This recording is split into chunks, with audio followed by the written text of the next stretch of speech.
Bismillahirrahmanirrahim. Kita akan kuliah. Pertama, kita akan mempelajari konsep pemasaran dan dunia pemasaran. Dalam konsep dan dunia pemasaran,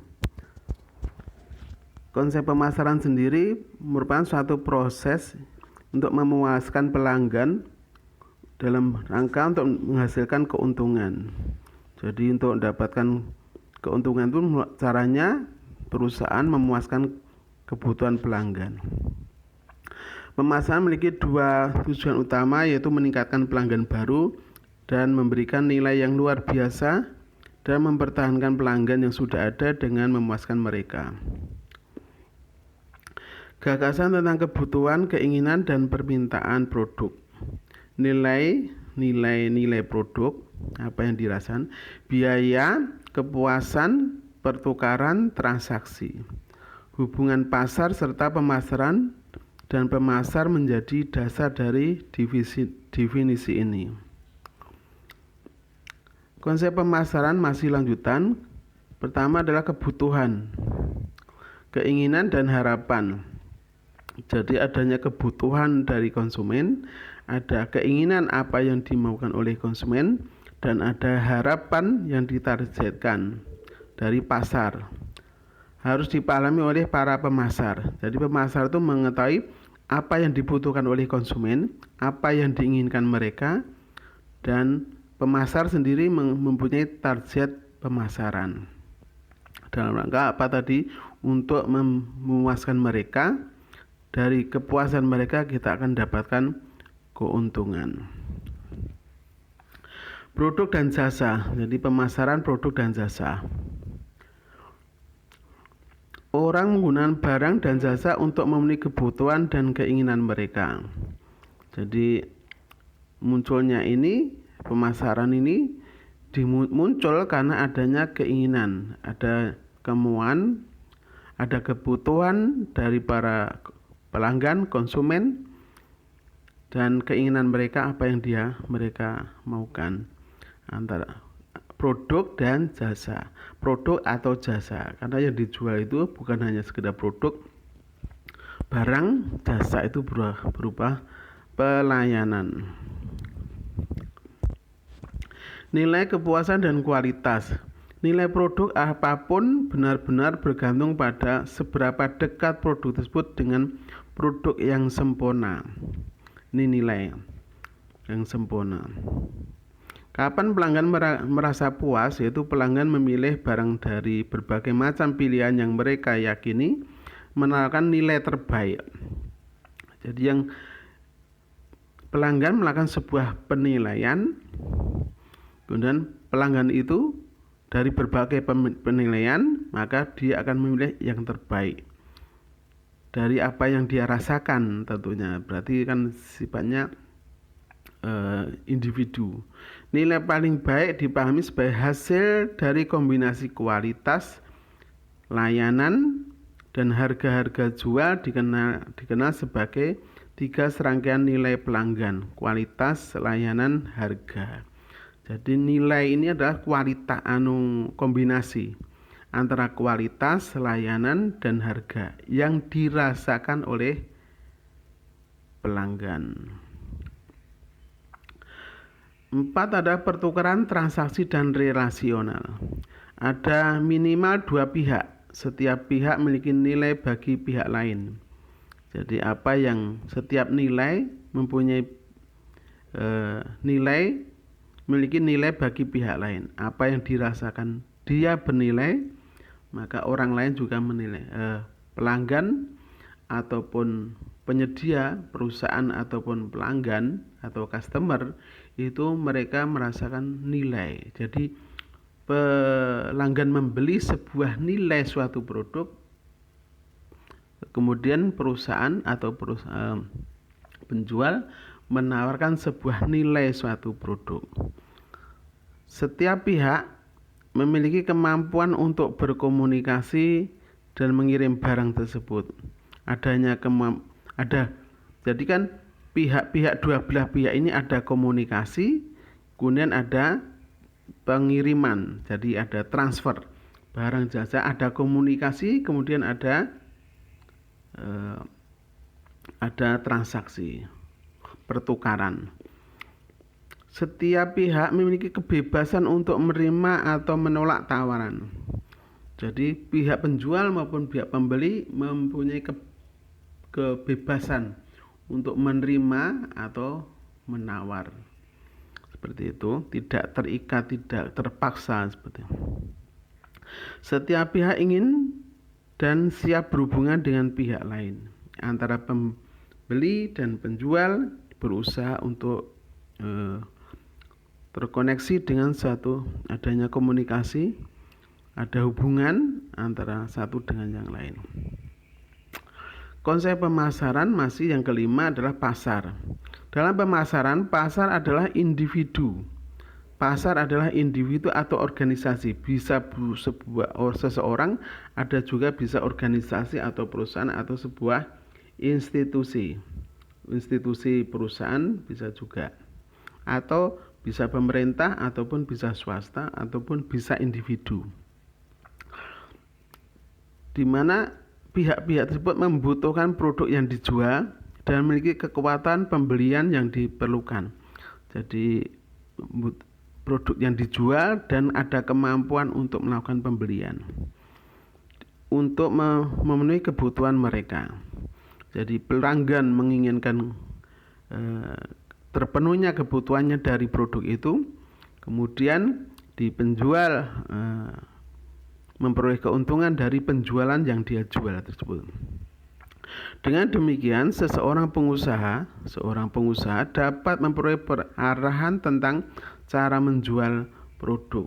Jadi, untuk menarik pelanggan, maka penjual berusaha untuk memenuhi apa yang dibutuhkan oleh pelanggan. Kegiatan ini bertujuan untuk menghasilkan pemasaran internasional ya. Sekarang ini bahasan kita pemasaran internasional. Kegiatan ini bertujuan untuk menghasilkan uang atau keuntungan. Melakukan negosiasi, penetapan harga dan mengiklankan dan mengirimkan barang dan jasa kepada konsumen atau pengguna di luar negeri. Disebut sebagai perdagangan internasional. Jadi semua kegiatan untuk menghasilkan uang, melakukan negosiasi antar negara, antar individu yang melewati batas negara. Nah, ada penetapan harga dan ada iklan. Dari semua kegiatan menentukan negosiasi dengan asing, menetapkan harga dengan harga luar, kemudian memberikan iklan kepada di pihak batas negara, pengiriman barang dan jasa kepada konsumen pengguna di luar negeri, itu namanya perdagangan internasional. Oleh Michael Sinkota menggambarkan pemasaran internasional sebagai proses perencanaan dan pengorganisasian transaksi di luar negara antar batas negara melewati batas negara ya, untuk mewujudkan pertukaran yang memenuhi tujuan individu dan organisasi yang terlibat. Yang tadi bisa individu, bisa institusi, bisa perusahaan, bisa pemerintah dengan pemerintah, atau pemerintah dengan swasta, atau bisa seseorang dengan perusahaan. Oleh James E. Keegan menjelaskan pemasaran global sebagai kumpulan tindakan pemasaran yang dilakukan oleh perusahaan di luar batas negara. Menjual barang produk melewati batas negara atau wilayah untuk menghemat uang dan usaha. Dalam artian untuk memperoleh keuntungan. Latar belakang pemasaran internasional menurut Doherty, pemasaran internasional timbul karena hal-hal sebagai berikut. Jenuhnya pasar dalam negeri, yaitu di produk di dalam negeri melimpah, jumlahnya banyak, semua pelanggan sudah terpenuhi atau hampir jenuh itu, maka perusahaan berusaha menjual produknya ke luar negeri melewati batas negara. Kemudian adanya hubungan domestik, yaitu hubungan persahabatan pemerintah dengan pemerintah, di hubungan diplomatik sebuah negara dengan negara lain. Kemudian ada pemasaran internasional didorong oleh unsur politik. Jadi karena ada hubungan kerjasama antar diplomatik, hubungan dua negara atau lebih, itu yang mendorong terjadinya pemasaran internasional. Dan perkembangan ekonomi, karena pertumbuhan ekonomi, daya beli di luar negeri, kebutuhan negara satu dengan yang lain saling membutuhkan, kemudian tingkat produksi, pendapatan, jumlah penduduk, itu yang mendorong terjadinya pemasaran internasional ini terjadi. Tantangan dalam kegiatan pemasaran internasional, tantangan yang dihadapi oleh perusahaan yang melakukan pemasaran internasional. Yang pertama adalah kompetisi. Persaingan bisnis internasional, masalah pertama yang harus dihadapi oleh pemasaran internasional, yaitu persaingan antar negara yang masuk ke sebuah negara itu, atau juga persaingan di dalam negara yang kita tuju di dalam pemasaran itu. Maka terjadilah kompetisi. Ini yang dihadapi oleh pemasaran internasional. Hambatan hukum, adanya tantangan hukum di negara tertentu dengan tujuan negara adalah bagian dari perkembangan pemasaran internasional. Jadi di dalam pemasaran itu ada hukum-hukum yang harus ditaati oleh seorang pemasar internasional di sebuah negara, karena setiap negara mempunyai hak untuk mengatur negaranya sendiri. Maka ini sebuah hukum, maka seorang pendatang baru itu menghadapi aturan-aturan yang dikenakan, yang dijalankan di sebuah negara yang menjadi tujuan. Tantangan berikutnya adalah perbedaan budaya. Selain memiliki hukum yang berbeda, setiap negara pasti memiliki budaya yang unik, yang berbeda antara satu negara yang lain. Apa yang dianggap baik di sini belum tentu di negara lain itu bagus. Atau keunikan, keberagaman dan macam-macam. Kemudian perilaku konsumen yang bervariasi, sangat beragam dalam cara mereka bertindak. Seorang konsumen menghadapi sebuah produk, itu setiap orang karakter pelanggan itu berbeda-beda. Antar satu negara, antar daerah saja berbeda, apalagi antar negara. Kemudian faktor berikutnya adalah faktor ekologis. Hal-hal seperti cuaca, lingkungan, demografi merupakan hambatan terakhir dalam pemasaran internasional. Ada sesuatu produk itu yang cocoknya pada musim-musim tertentu. Pada musim-musim tertentu itu bisa dibeli. Ada juga pada musim-musim tertentu produk itu tidak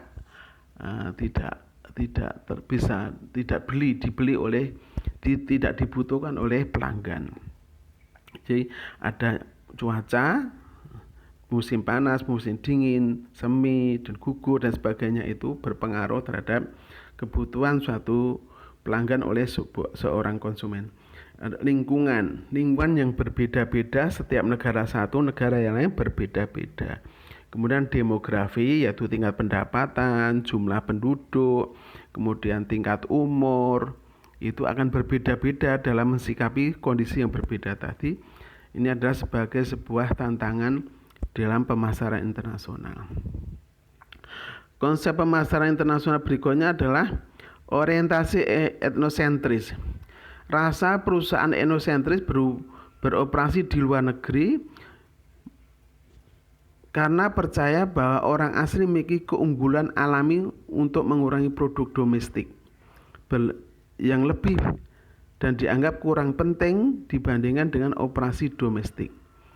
Jadi apa yang sudah ada di dalam negeri dan itu bagus, itu menurut apa yang dirasakan oleh domestik itu bagus, maka ini akan juga bisa mempengaruhi produk ini barangkali bisa juga diminati oleh penduduk di negara lain.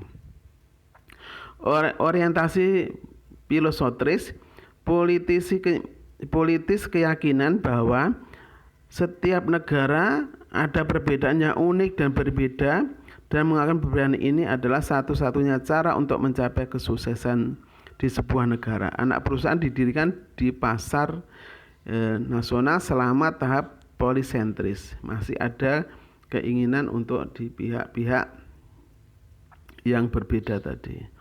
Kemudian orientasi regiosentris. Organisasi polisentris dan regulasi sentris mengakui bahwa pasar luar negeri berbeda dengan dan memiliki banyak kesamaan. Ada perbedaan tapi ada juga banyak persamaan. Ini regionalis sentris, ada di wilayah Asia Tenggara itu akan berbeda dengan pasar wilayah Asia Tenggara itu berbeda dengan pasar di Timur Tengah ataupun di Eropa atau di pun Afrika yang berbeda-beda itu. Tapi juga ada kemungkinan ada juga kesamaan. Kesamaan dalam berbagai hal, dalam budaya, dalam agama, dalam politik, dalam bersikapi terhadap sesuatu hal. Kemudian orientasi geosentris secara ekonomis dan sosiologi, pasar global dianggap sebagai pasar tunggal. Dianggapnya pasar global ini sebagai satu pasar yang satu, dianggap keseluruhan ini sebagai, maka ada istilah globalisasi produk. Jadi dianggapnya semua berbagai pelanggan itu ada pasar. Dampak positif dan negatif perdagangan internasional. Dampak positif yaitu mendorong pertumbuhan ekonomi karena produk bisa laku dijual negeri, di luar negeri bisa juga produk itu akan diproduksi sebanyak-banyaknya untuk bisa di luar negeri, atau juga bisa investasi di luar negeri sehingga investasi di luar negeri tadi bisa meningkatkan pendapatan sebuah perusahaan di sebuah negara karena pasar yang semakin terbuka. Asal sumber devisa negara. Jadi karena adanya proses perpindahan investasi maupun ekspor impor atau perdagangan negara itu akan merupakan sebuah sumber devisa sebuah negara, pendapatan sebuah negara. Meningkatkan kesejahteraan negara, artinya kalau produk itu jumlahnya banyak, maka artinya butuhnya tenaga kerja yang banyak, penggunaan investasi yang tinggi itu akan meningkatkan kemakmuran sebuah negara. Pendapatan satu karyawan karena banyak produk yang bisa dijual di berbagai negara. Menambah lapangan kerja, ini kaitannya dengan peningkatan dampak positif dari adanya perdagangan internasional. Dampak negatif yang pertama adalah aktivitas perdagangan internasional. Ini banyak ya dampak dari aktivitas perdagangan nasional. Misalkan terjadinya sulitnya nilai tukar yang berbeda-beda, nilai tukar, persaingan dan sebagainya itu terjadi karena masuknya pesaing-pesaing baru, ketergantungan pada negara maju. Negara maju memiliki teknologi yang tinggi, efisiensi yang tinggi, akan memberikan produk yang lebih unggul, kualitas, harga dan sebagainya. Karena dengan teknologi ini akan meningkatkan produktivitas yang tinggi. Kemudian industri kecil tidak dapat bersaing dengan modal sangat penting untuk membangun bisnis. Industri kecil biasanya dia akan kalah bersaing dalam perusahaan-perusahaan yang besar yang memiliki modal yang besar, kemudian teknologi yang lebih baik, efisiensi yang lebih tinggi dan sebagainya. Kemudian persaingan yang tidak sehat antar industri, terjadinya perang harga, perang produk, terjadinya strategi yang kadang-kadang terbentur antar perusahaan satu dengan perusahaan yang lain. Ada kompetisi yang kadang-kadang menimbulkan ketidakadilan bagi si pihak yang kondisi lemah. Hambatan tarif, ini hambatan yang dihadapi dalam perdagangan internasional atau pemasaran internasional adalah menjadi sumber pendapatan pemerintah melalui pajak dan bea. Ini adalah dibebankan pada menjadi penghambat dalam perdagangan pemasaran internasional, menaikkan harga barang impor, akibatnya harga barang menjadi tidak kompetitif terhadap ketika masuk ke pasar domestik karena adanya beban tambahan karena adanya pajak, tarif, bea dan sebagainya menjadi beban harga produk yang diekspor itu bertambah karena ada tambahan biaya-biaya macam-macam. Dilakukan oleh negara importer. Jadi hambatan ini bisa juga dikenakan oleh negara importer. Importer ingin melindungi bisnis dalam negeri, maka caranya supaya perusahaan-perusahaan tidak kalah bersaing dalam produk impor, maka mereka membebankan pajak, tarif, kuota dan lain sebagainya, supaya tujuannya sebuah negara importer, perusahaan negara yang pengimpor itu berusaha untuk melindungi produk-produk di dalam negerinya. Kemudian meskipun harga naik, pajak dan pendapatan pemerintah tidak menghasilkan keuntungan bagi perusahaan. Karena apa? Karena pajak tadi dikenakan kepada penjual dan itu diterima oleh pemerintah setempat. Kemudian hambatan berikutnya mengenai beberapa kelemahan dari hambatan, meningkatkan harga konsumen karena ada beban-beban pajak, bea cukai, tarif, kuota dan sebagainya. Pembalasan dari negara lain, negara lain juga akan membatasi impor-impor dari negara-negara tertentu yang mereka juga mempersulit impornya, ekspor di sebuah negara. Efisiensi pasar yang terganggu karena adanya tadi karena ada beban-beban tadi, sehingga tidak terjadi efisiensi. Karena persaingan itu akan meningkatkan kualitas yang bagus, harga yang lebih murah, nilai yang lebih tinggi, itu akan meningkatkan efisiensi, harganya itu akan lebih murah, berkualitas dan sebagainya, sehingga terjadi efisiensi. Tapi karena adanya beban-beban tadi, sehingga misalkan di Indonesia mengenakan beban impor, bahwa impor itu ditambah beban pajak, biaya dan sebagainya. Harganya produk itu bagus, tapi kualitasnya bagus, tapi harganya kadang-kadang di dalam negeri, produk yang sudah ada di dalam negeri itu kualitasnya jelek. Tapi karena harganya terlalu tinggi, barang impornya itu terlalu tinggi, akhirnya pelanggan yang ada di Indonesia membeli harga yang lebih murah walaupun itu kualitasnya jelek karena tidak ada daya belinya untuk membeli yang lebih tinggi itu. Ini sifatnya keseluruhan ya, bukan individu tapi ke pelanggan pada umumnya di negara yang bersangkutan. Dampak hubungan internasional ini akan terjadi hubungan antar negara. Artinya setiap negara itu saling membutuhkan satu sama lain.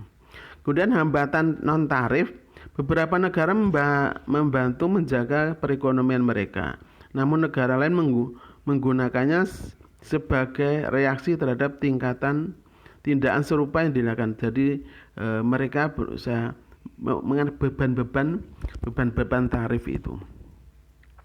Kelebihan hambatan non tarif, kelebihannya pelindungi kesehatan dan keamanan. Perlindungan kesehatan dan keamanan seandainya berkaitan dengan zat-zat hakimah berkaitan dengan kesehatan. Perlindungan lingkungan, kemudian dukungan untuk industri domestik, kebijakan ekonomi sosial, meningkatkan kualitas produk. Karena ada kelebihan ini akan berusaha, produk dalam negeri akan berusaha untuk memenangkan persaingan, mereka meningkatkan kualitas, harga, efisiensi supaya mereka akan lebih terdorong untuk lebih bagus. Kemudian kelemahan hambatan non tarif, biaya kebutuhan yang tinggi, kepatuhan yang tinggi, ya karena memenuhi aturan-aturan yang ditentukan oleh sebuah negara, maka untuk bisa menjual di situ harus patuh terhadap aturan negara itu. Pengurangan pilihan konsumen karena harga terlalu tinggi, maka konsumen tidak bisa. Kalau apabila barang yang diproduksi itu yang diimpor dari luar negeri karena ada aturan-aturan, maka konsumen dalam negeri tidak bisa memilih leluasa, artinya bisa leluasa memilihnya. Kemudian distorsi pasar, terjadi perbedaan pasar, harga yang berbeda sebuah negara produk yang sama disebabkan menjadikan harga yang berbeda-beda.